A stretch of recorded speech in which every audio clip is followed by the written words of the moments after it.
श्री सद्गुरुदेव परमात्मने नमः।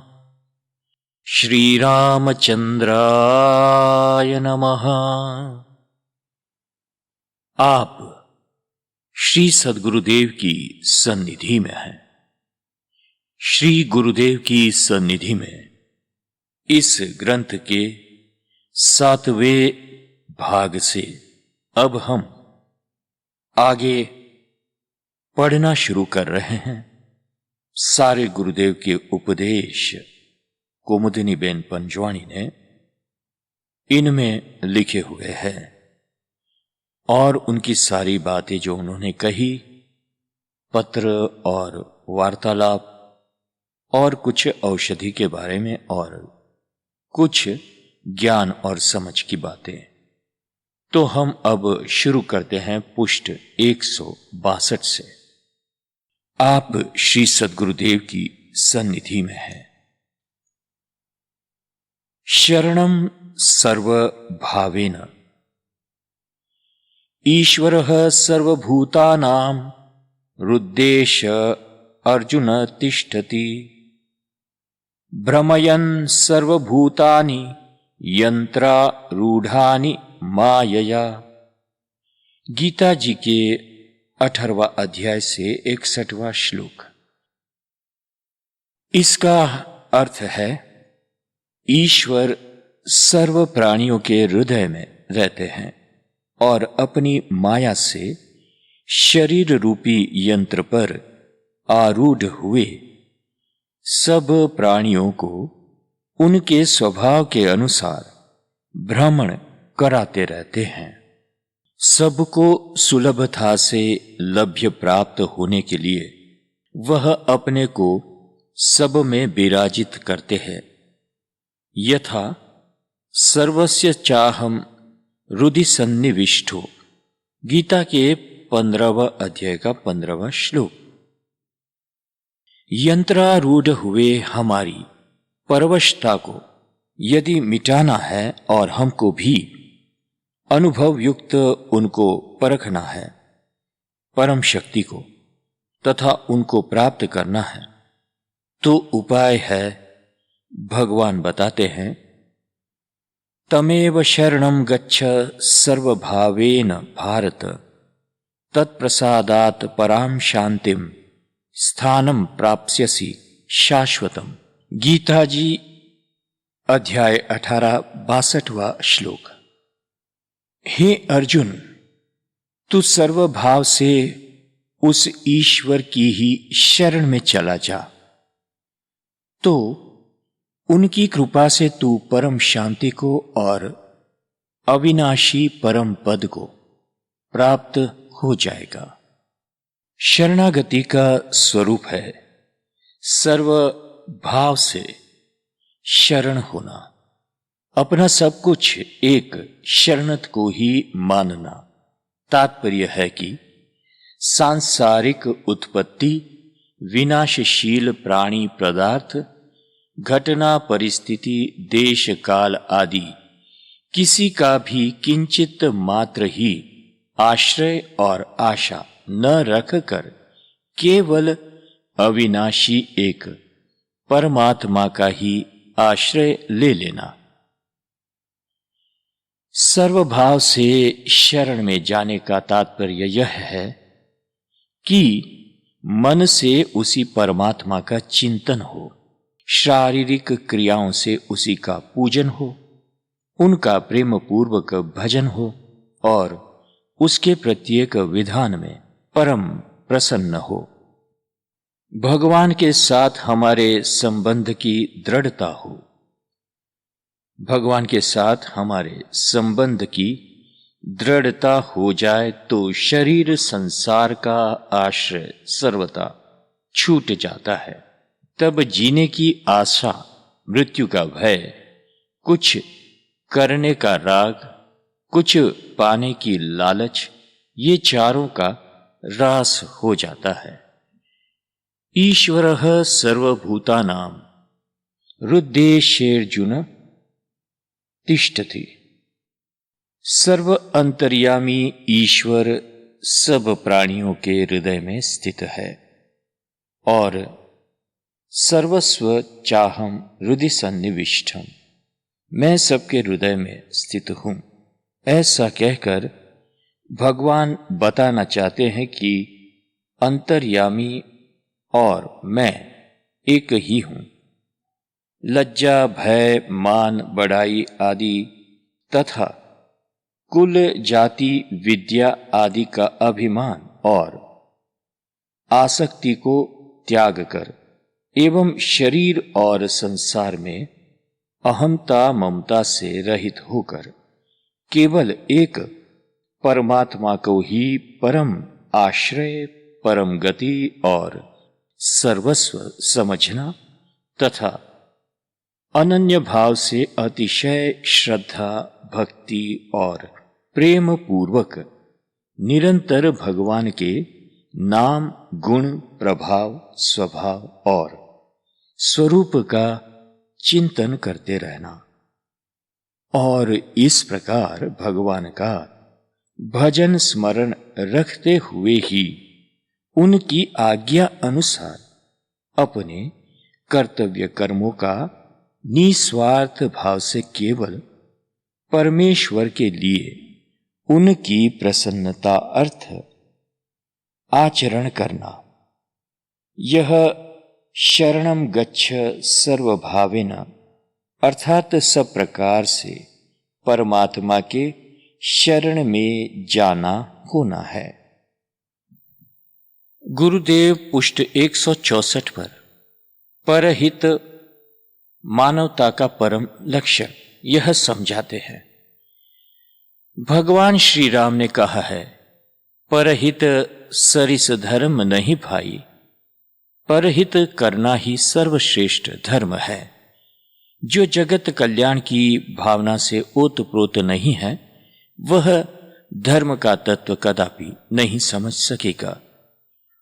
श्रुति कह परम धर्म उपकारा अर्थात दूसरों का उपकार करना ही परम धर्म है, चाहे इसमें जान से भी हाथ धोना पड़े, मंजूर है।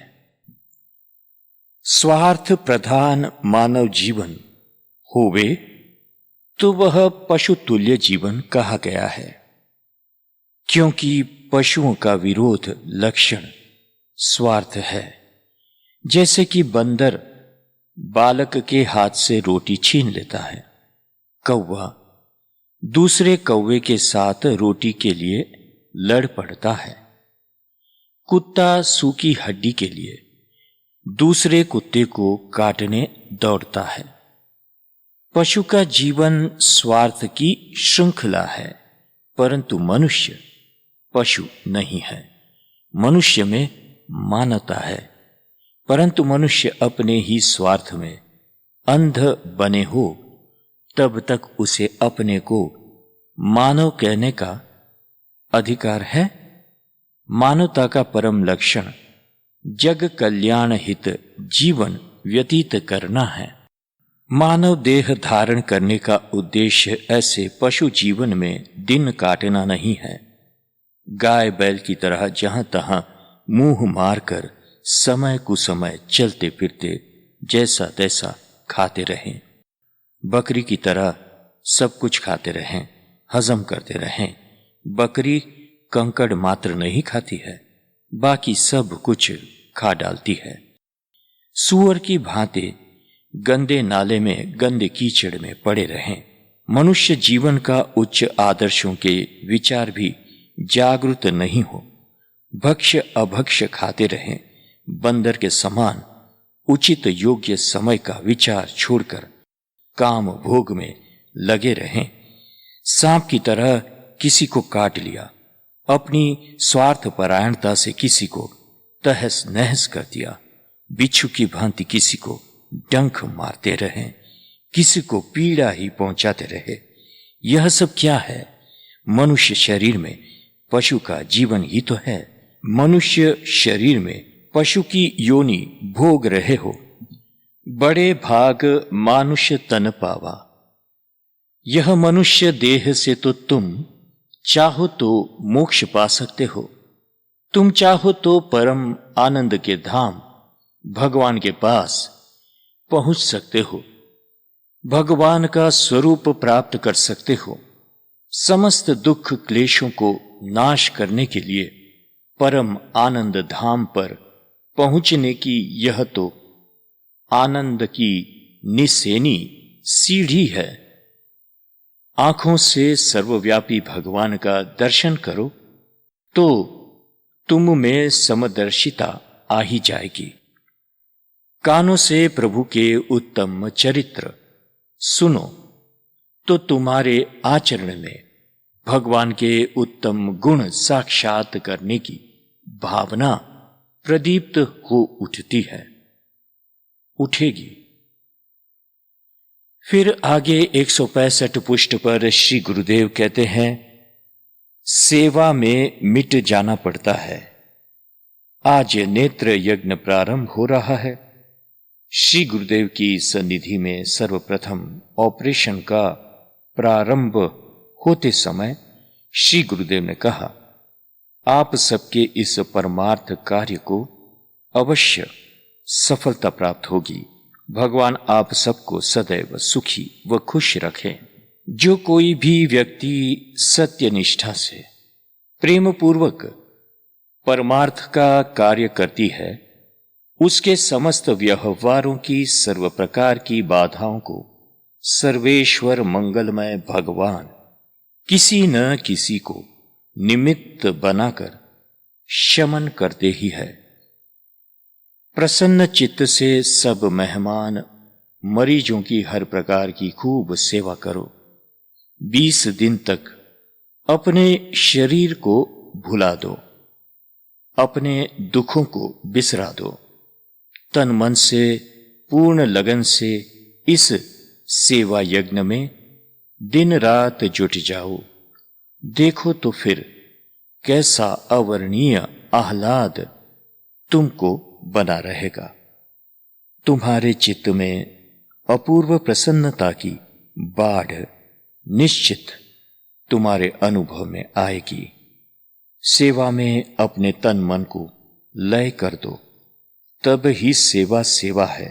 सेवा में विलीन होना ही पड़ता है, मिट जाना पड़ता है।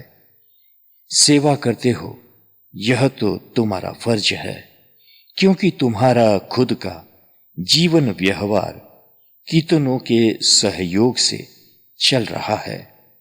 इस पर गहराई से सोचो। यदि तुम्हारे आसपास की दुनिया तुमको सहयोग नहीं देती, तो तुम्हारा एक दिन का जीवन व्यवहार भी नहीं चल सकता। सुबह से रात तक के जीवन में, जन्म से मृत्यु तक के जीवन में तुम दूसरों से कितना सहयोग प्राप्त करते हो, तब जाकर तुम्हारा जीवन चल रहा है। तब फिर तुम्हारे से भी किसी को सहयोग आधार मिलता हो, तो उसमें तुम्हारा कोई उपकार नहीं समझो, अपितु तुम्हारा यह फर्ज है कि तुम भी दूसरों के लिए यथाशक्य कुछ न कुछ करते रहो। ऐसा करने से ही तुम समाज के ऋणों में से मुक्त होते हो। अपने माता पिता की सेवा करता है, उसको उपकार समझे, वह पुत्र महान मूर्ख है और कुपुत्र है। इसलिए सेवा निस्वार्थ भाव से करनी चाहिए। शरीर के सुख व आराम की परवाह मत करो। शरीर क्या है? पंच महाभूतों का पुतला। उसमें से चेतना चली गई, फिर इसका कुछ भी मूल्य नहीं रहेगा। इसलिए प्रसन्न मन से अपने शरीर का शुभ उपयोग इस सेवा कार्य में बराबर कर लो। इससे आनंद अनुभूति प्राप्त करोगे, तो वही अनुभूति तुमको बराबर ऐसे ही परमार्थ के कार्य में खींच लावेगी, यह निश्चित है। साधु कौन होता है? साधु वही है जो सदा दूसरों की चिंता करता है और एक क्षण भी चिंतित नहीं रहता, जो सदा सर्वदा कर्तव्य मग्न, सदैव परहित में रत रहते हुए भी कोई कार्य नहीं करता। बस इतना ही ध्यान में रखो कि दूसरे का कल्याण करे, वही साधु है। आगे पुष्ट 166 पर श्री गुरुदेव कहते हैं, सहिष्णुता और एकात्म भावना। 21 जनवरी 1969 श्री गुरुदेव ने कहा, आप सबको मैंने बहुत बार कहा है कि आप सब मुझे एक से ही प्रिय हो। आप सबका आत्मसमर्पण मेरे प्रति एक सा ही है।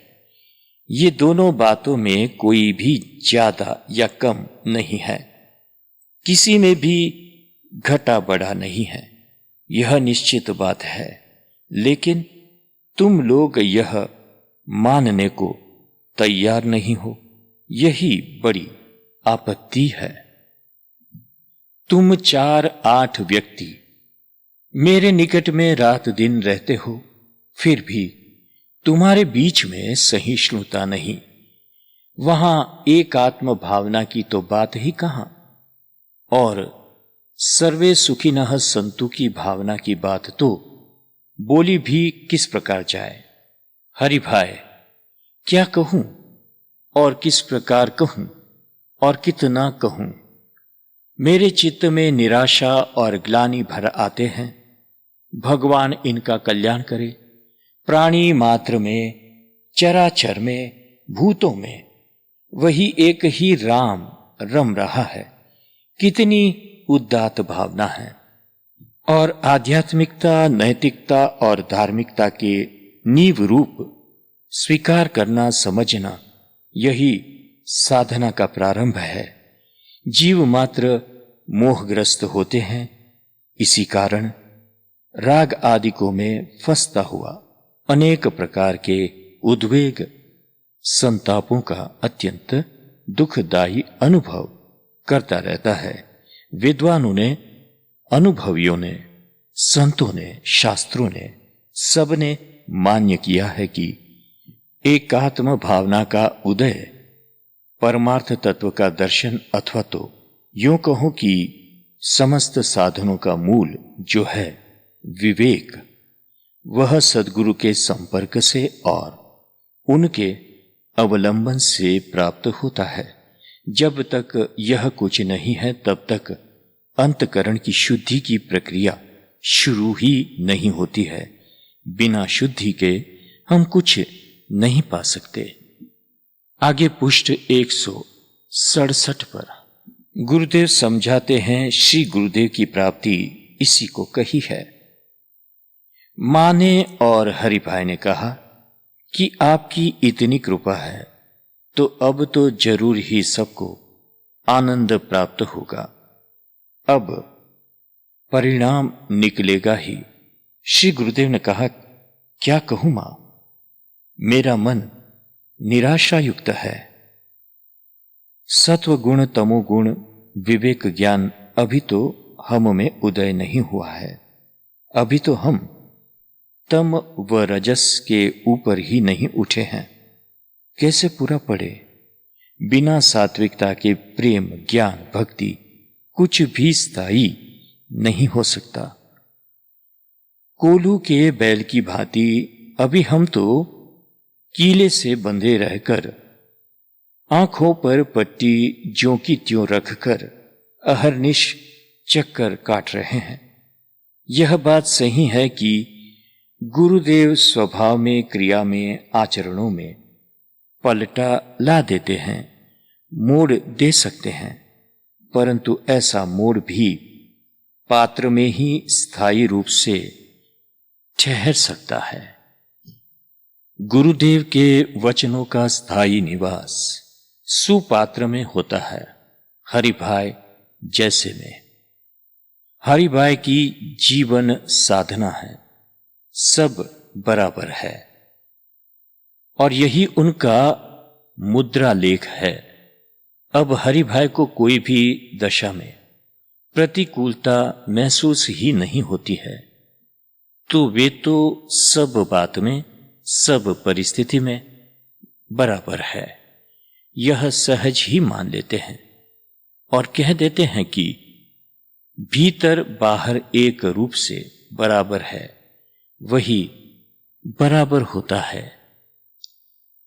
जो वास्तव में ही आत्मिक साधना का जिज्ञासु है, जीवन को साधना बनाता है, वह तो अपनी ममता को कण कण में, पग पग पर विलीन करता जाता है और इस प्रकार ऊंचा उठता जाता है। गुरुदेव के उपदेशों का स्थायी प्रभाव उसके हृदय में निवास करता है और उसका निश्चित परिवर्तन होता है। वह दिव्यता के उच्चतम शिखर पर निश्चित पहुंचता है। गुरुदेव की प्राप्ति इसी को कही है। गुरु जी की रोटी रोज पकावे, गुरु जी के चरण रोज दबावे, गुरु जी की पूजा आरती करे और उनको साष्टांग दंडवत करे, परंतु गुरु जी कहे सो पालन नहीं करे।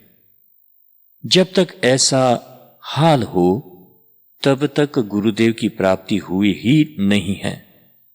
नाम मात्र के गुरुदेव है और नाम मात्र का शिष्यत्व है और कुछ नहीं, सिर्फ दिखावा और आडंबर है। अपने तो जीवन व्यवहार में आमूल परिवर्तन करना नहीं है, जैसे थे वैसे ही बने रहना और गुरु जी कृपा कर देंगे, ऐसा मानने से कभी कुछ होने वाला नहीं है। 22/1/1969 श्री गुरुदेव का स्वास्थ्य नरम होने पर भी लिखकर एक चिट्ठी दी कि प्रिय कुमुद, बहुत विचारों की वृद्धि हो गई है, विचारों की एक श्रृंखला जैसी बंध गई है। तो कहा, पहला, एकांत व आराम अनिवार्य था, पर तब परिस्थिति वशात लिया नहीं है।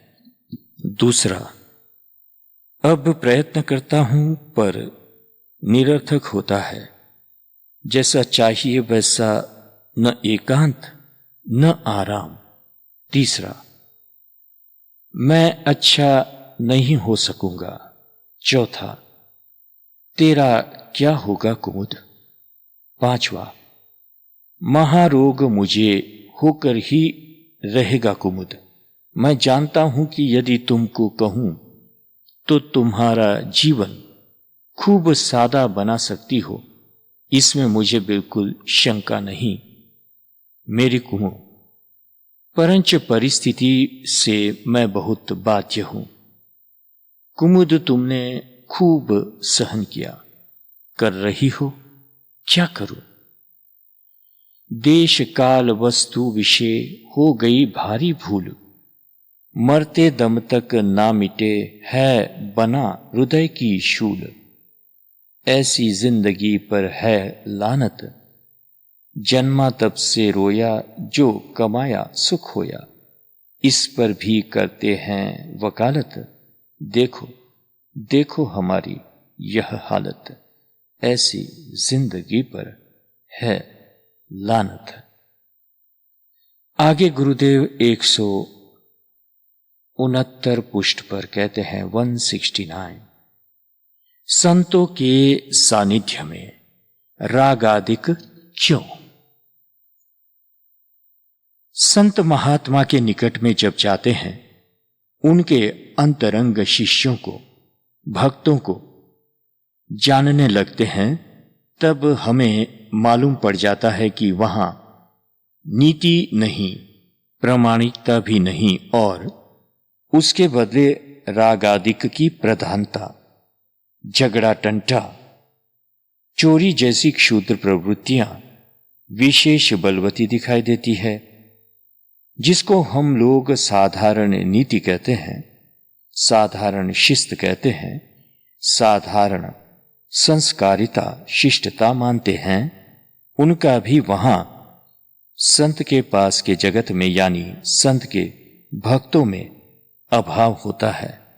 ऐसा देखकर सहज ही बाहर के व्यक्ति को, जो तटस्थ दृष्टा है, उसके मन में प्रश्न उठना ही चाहिए कि ऐसे संत के पास में ऐसी क्षुद्र वृत्तियों वाले भी है, जिसके कारण संत के भक्त मंडल में जो सदाचारी, सत्याचारी और सात्विक वृत्ति के शिष्ट सज्जन लोग हैं, उनको तो दर्शन नहीं होते।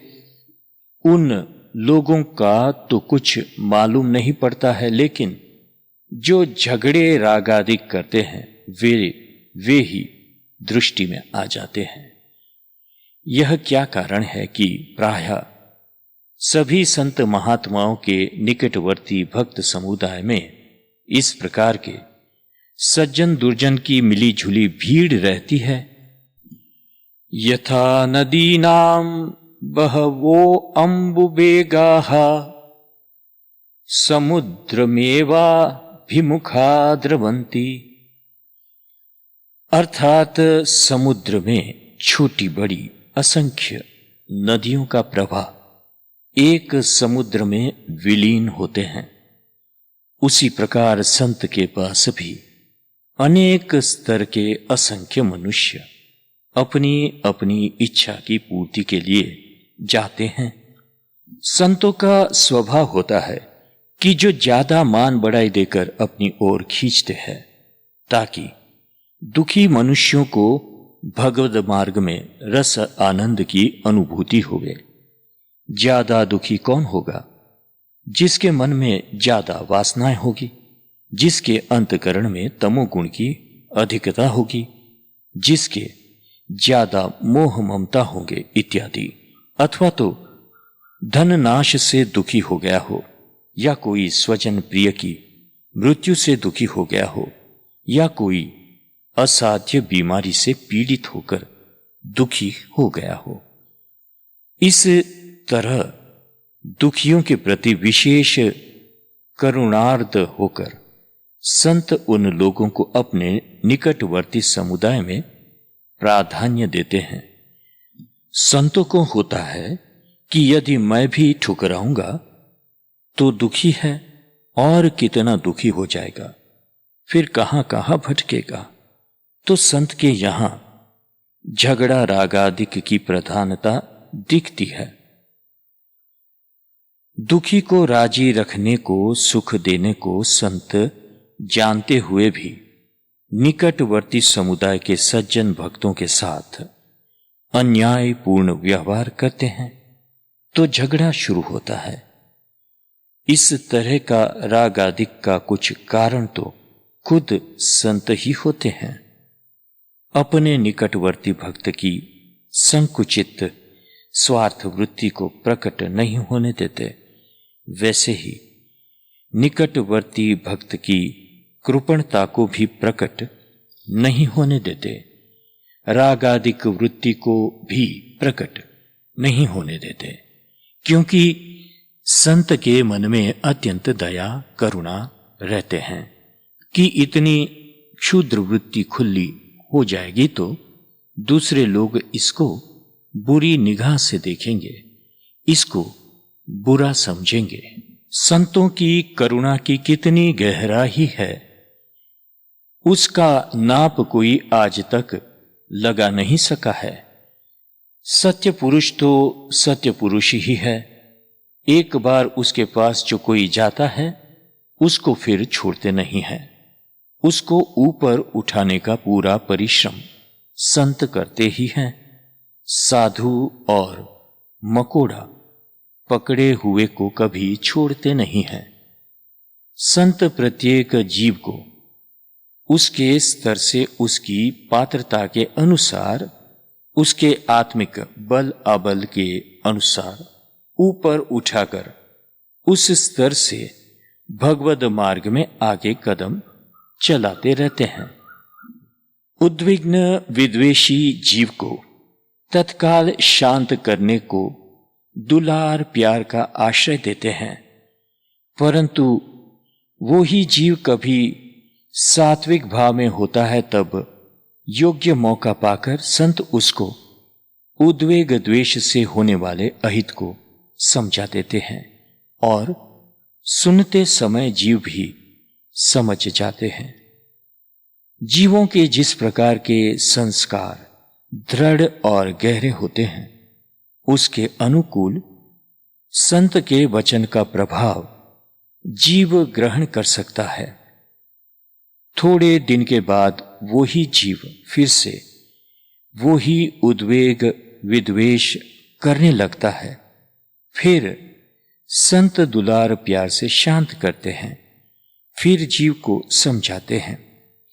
अब की बार कुछ ज्यादा दिन तक जीव के चित्त में संत वचनों की स्मृति रह जाती है, तो ज्यादा दिन तक वो जीव सात्विक भाव रख पाता है। लेकिन फिर वो ही जीव वो ही उद्वेग राग द्वेष विद्वेष में पड़ जाता है। इस प्रकार संत के पास में रागादिक झगड़ा यह सब हमेशा दिखाई पड़ेगा, क्योंकि संस्कारों को मिटाना यह सहज बात नहीं है। असंख्य जन्मों के असंख्य प्रकार के संस्कारों से जीव मात्र घिरा हुआ है और संत के पास विभिन्न स्तर के अनेक जीवों के असंख्य संस्कार एक दूसरे से टकराते रहते हैं। जैसे खूब मात्रा में विषय भोग भोगने वाले में कवचित जीव को ही विषय भोगों में से ऊब जाता है, निर्वेद आ जाता है, वैसे ही विभिन्न संस्कारों के रागादिक झमेलों के अनुभवों में से थक कर कोई कवचित जीव एकदम प्रबुद्ध हो जाता है और तत्काल अपने आप ही राग आदिकों का त्याग हो जाता है। 23/1/69 श्रीपति तपावन जयंती, माघ शुक्ल षष्ठी। गुरुदेव कहते हैं पुष्ट 172 पर मैंने मांगा। पहला, प्रातःकाल श्री गुरुदेव के पूजन के बाद मैंने आशीर्वाद प्रार्थते कहा कि भगवान खूब बल देना, सहारा देना इस घोर घर्षण में, ताकि न नीचता अपनाऊं और पामर प्रतिद्वंदियों के प्रति मैं स्वयं पामर न बन जाऊं। श्री गुरुदेव ने मंद मंद मुस्कान के साथ मेरे प्रति प्रेम पूर्ण दृष्टि से देख लिया। उत्तर में पश्चात लिख कर दिया कि ऊपर ही ऊपर उठते रहो, दुनिया में जरूर रहो, किंतु जल बीच कुमुद होते जाओ। यही आशीष और यही मेरा प्रयत्न आज तक का है कुमुद। तू खूब सोचना हो, मेरा परिश्रम और तेरी सहनशीलता, मन चाहे लक्ष्य की निसंदेहता। दूसरा कहा, कुमुद आज मैं जो इकरार करता हूं उसको सुन भर लो और कुछ नहीं, इतनी मेरी इच्छा। तीसरा कहा, मूर्ख पर उपकार और इस हेतु से निरपराध पर अपकार, ये दोनों की स्मृति दुखदाई होती है। चौथा, मानव का उदार हृदय क्षमा जरूर करता है, परंतु औरों के द्वारा बीते उपद्रवों को व मिथ्या दोष आरोपों को भूल नहीं सकता। अन्याय को निष्ठापूर्वक प्रेम पूर्वक सहन करना यह उदारता है, प्रेम है। पांचवा, आज के पढ़े लिखे कॉलेज में पढ़ते व सामान्य जनता का जीवन तो देखो। कॉलेज की पढ़ाई कितनी खर्चीली, भविष्य की आशा से घर के सब सदस्य कष्ट उठाकर कॉलेज में पढ़ाते हैं। मित्रों की मंडली में ऐसा बेभान हो जाते हैं, न आचार का भान, न विचार को, न विवेक को, न संयम को भान, न शुद्धि को, न मानवता को। किसी को कोई नहीं मानता। कारण क्या? स्वच्छंद व बिन जवाबदार जीवन प्रिय है। बड़ी देर से उठकर देखा पानी नहीं है टब में, बड़ी मुश्किल से मुंह धोकर देखा चाय नहीं है कप में। बैठे बैठे जोकते ऑफिस को देरी हो गई है, बड़े साहब गुस्सा हो गए, हम वेरी सॉरी सर कह दिए हैं। पुष्ट 173 पर गुरुदेव कहते हैं, देहांतों में उत्थान की सेवा। बाहर के 5-6 भाइयों का एक समूह चंदा संस्था की आर्थिक सहायता प्राप्त करने की इच्छा से गुरुदेव के पास आया। उनकी सब बातें सुनकर श्री गुरुदेव ने कहा, ग्राम सुधारक, समाज सुधारक या जनता के सेवक को अपने अपने कार्य क्षेत्र का कोई एक निश्चित स्थान एकम चुन लेना चाहिए और वहीं पर ठोस परिणाम मूर्त कर देना चाहिए। ऐसे ठोस एकम देश भर में जगह जगह पर सेवाभावी लोगों के पुरुषार्थ से खड़े हो जाए तो देश की काया पलट होने में कोई देरी नहीं लगेगी।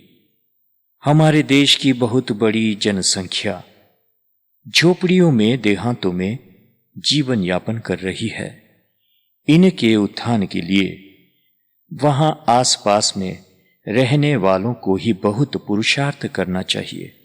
कारण कि इतने विशाल देश के ऐसे अंतर्गत भागों में सरकार नहीं पहुंच पाती है। लोगों को कुछ करना है नहीं और ऊपर से सरकार को गालियां देते हैं। सरकार यानी कौन? लोगों की ही तो सरकार बनती है। हमारा सबसे प्रथम कर्तव्य यही है कि हम कोई भी एक जगह को हमारा सेवा क्षेत्र निश्चित करें और आसपास की आदिवासी गरीब जनता की सेवा करके उनका उत्थान करने का विविध प्रकार से उद्योगों का आयोजन करें।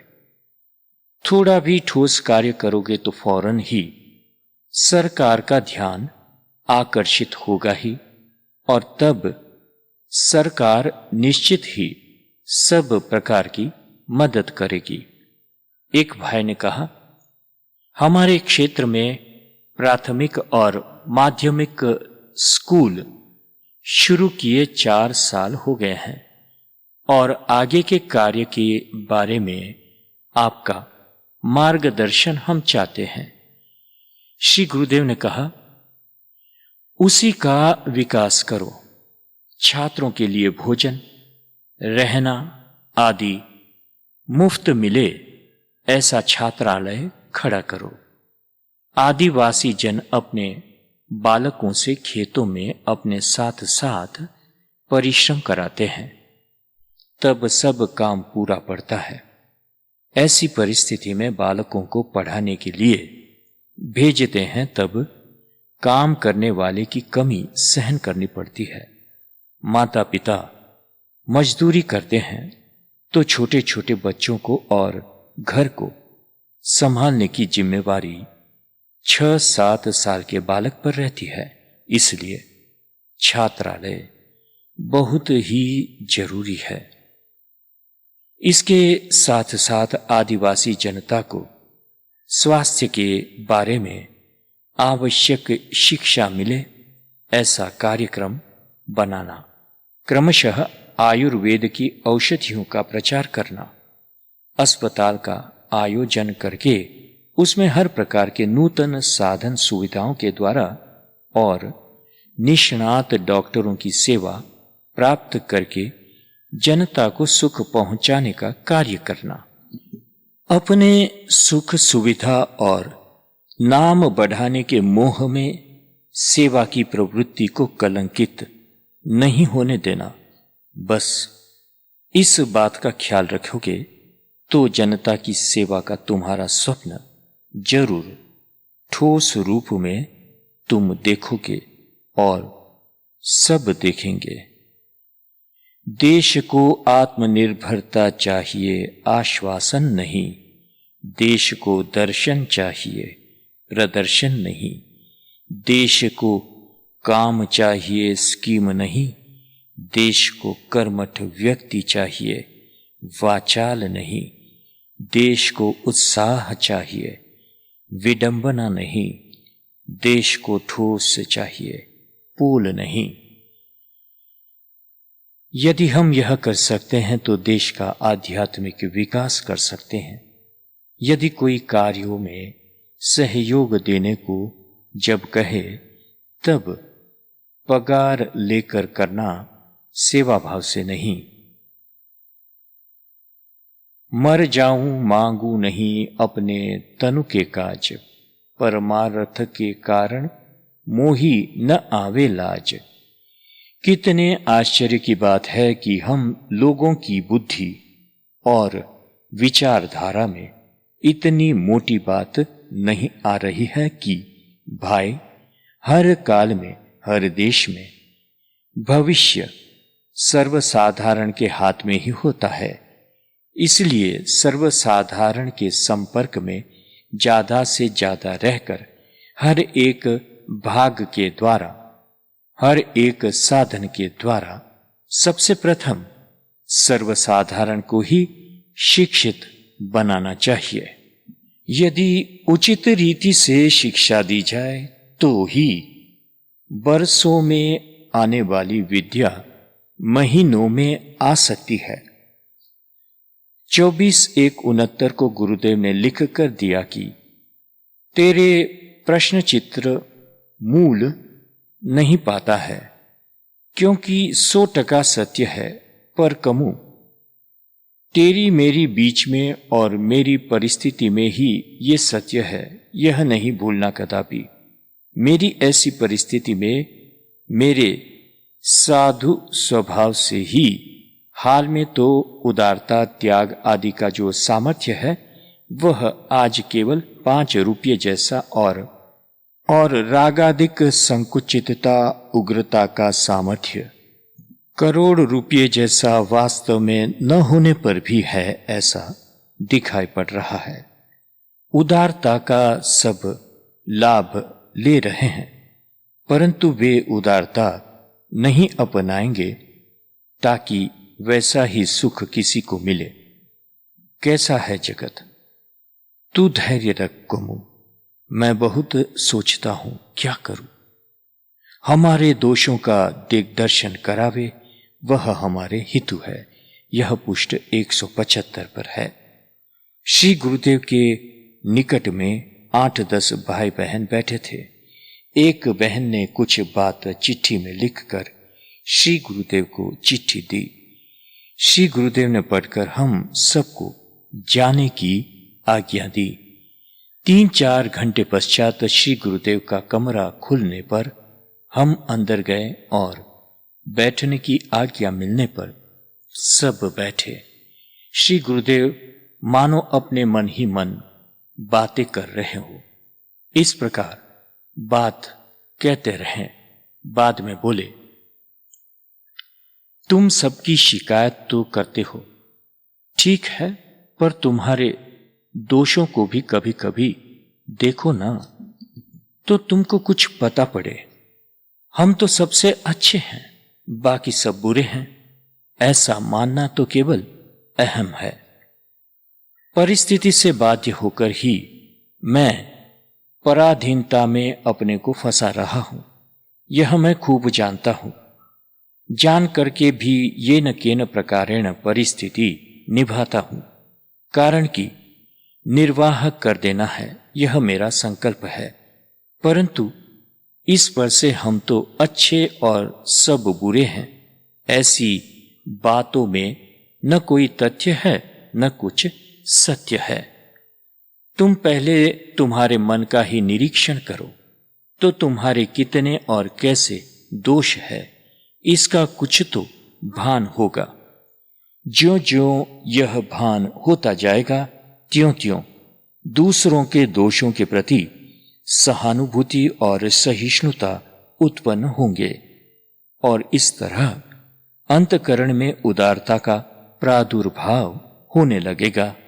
जब तुमको यह ज्ञात होगा कि तुम्हारे खुद में ही रागादिक दोष है, तुम खुद ही कितने दोषी हो, तब फिर दूसरों का दोषित और खराब कहने का तुम में साहस ही नहीं होगा।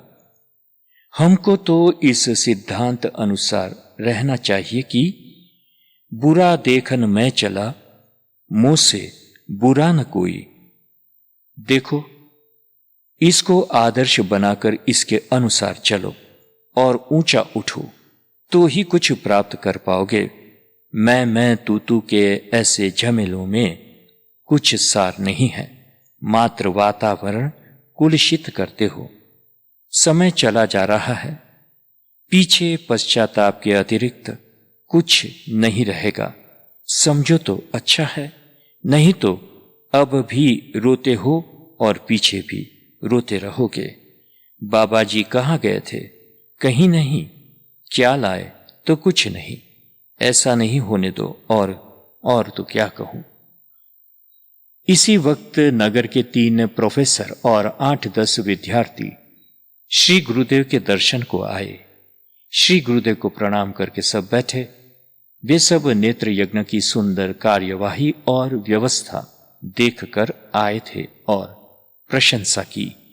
श्री गुरुदेव ने कहा, आपने प्रशंसा तो की, यह आपकी उदारता है, परंतु मैं तो हृदय से चाहता हूं कि व्यवस्था में कहीं पर भी कुछ त्रुटियां आपके देखने में आई हो, वह हमको स्पष्ट बताने की कृपा करे और उनके निवारणार्थ सुझाव भी देवे।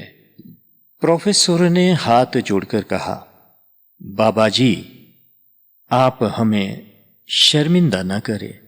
हम कौन होते हैं आपकी त्रुटि बताने वाले? श्री गुरुदेव ने कहा, नहीं, ऐसा संकोच न रखे। मैं सच्चे हृदय से कहता हूं, आपके ध्यान में कोई भी त्रुटि आई हो, वह हमें निसंकोच बताइए, ताकि उनको मिटाने को भरसक प्रयत्न में हम उद्यत हो जाएं, तो गरीब जनता को ही अधिक लाभ पहुंचेगा। हमें भी अधिक संतोष मिलेगा कि अधिक अच्छी सेवा हमसे बनेगी। मैं निश्चित मानता हूं कि जो कोई मेरी त्रुटि मुझे बताएगा, उसका मुझे हृदय से उपकार मानना चाहिए। भगवान की हम पर महान कृपा होती है, तब ही हमारी त्रुटियों को और दोषों को बताने वाला हमको मिलता है। आप लोग पढ़े लिखे हैं, कई विषयों के ज्ञाता है और बुद्धिमान है। मनुष्य के लिए सबसे उत्तम उत्कृष्ट धन बुद्धि धन है। जिनको बुद्धि होती है, उनके विवेक विचार शीघ्र प्रबुद्ध होते हैं। प्रोफेसर ने कहा, महाराज जी, हम तो आपकी सुंदर व्यवस्था देखकर ही चकित हो गए हैं। जो कल्पना में भी सोचा नहीं जा सकता है, वह हमने प्रत्यक्ष में वास्तविक रूप में देखा है। मुझे पक्का यकीन है कि जब भी हम इस कैंप की कार्य पद्धति के बारे में बात करेंगे, तब सुनने वाले भी इस प्रकार चकित हो उठेंगे। और सच्ची बात मैं बताता हूं महाराज जी, आप मुझे अवश्य क्षमा करेंगे। ये मेरे साथी प्रोफेसर ने 2 दिन पहले मुझे कैंप की बात की, तब सुनकर मुझे इतना आश्चर्य हुआ कि मैंने इनसे पूछा कि ये सब बातें किसी फिल्मी या किसी उपन्यास की है क्या? तब उन्होंने कहा कि भाई, यह कोई कल्पना की बात नहीं कर रहा हूं, न फिल्म की है न उपन्यास की है। यह तो हमारे शहर में जो कैंप लगा है वहां की कार्यवाही की और रात दिन एक सी होती रहती जन सेवा की प्रत्यक्ष बातें मैं कर रहा हूं। अब इतने पर भी मैंने उनको कहा कि आप कुछ अतिरेक करते होंगे शायद। अतिशयोक्ति सबको प्रिय और सहज होती है ना। जवाब में उन्होंने मुझे कहा कि तुम अपने घर में बैठे बैठे ही जैसे तैसे निश्चय करते हो, इससे तो अच्छा है कि चलो मेरे साथ कैंप में और खुद ही देख लो, पीछे निश्चय करो। इस प्रकार मैं तो शंकित मन से, कुतूहल वृत्ति से दोष देखने को ही कैंप में आया था। अब पूरा कैंप देख लिया है तो मैं खूब खूब शर्मिंदा हो रहा हूं। कितनी अच्छी व्यवस्था से, कितनी अच्छी सेवा का, जनहित का कार्य सुचारू रूप से आपने आयोजित किया है।